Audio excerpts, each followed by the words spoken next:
High school band class is almost a rite of passage for many students. It teaches discipline and patience, encouraging them to do their best within the context of a group setting, to strive for personal excellence even while remaining attuned to the efforts of those around them. But every year in schools across the country, those same band classes also take to the road, traveling to festivals and even visiting other countries to perform. Been to Whistler and Kelowna and also Seattle. I love the trips. It's also a time when you can just explore different places too. 1, 2, 1. But this year, this Alberni Valley Band class is taking a particularly exciting trip together to what is arguably one of the most musical countries in the world. We are going to Cuba this year.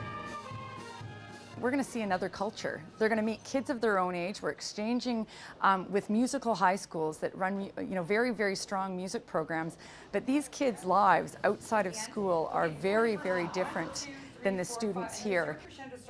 A cultural experience for sure, but on this trip, the students will be leaving behind more than just memories and footprints.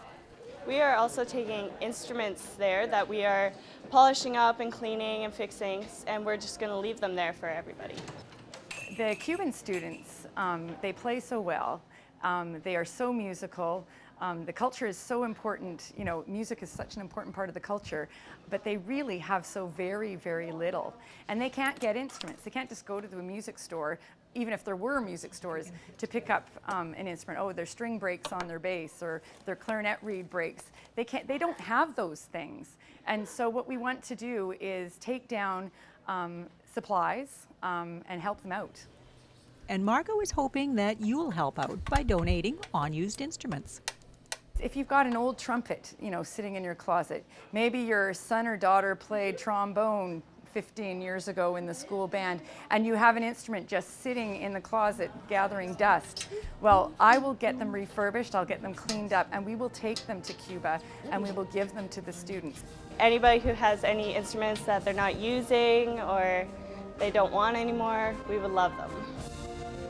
The band is leaving for Cuba on March 18th, and any donations should be in by the end of February to allow time to refurbish or make any necessary repairs to the instruments.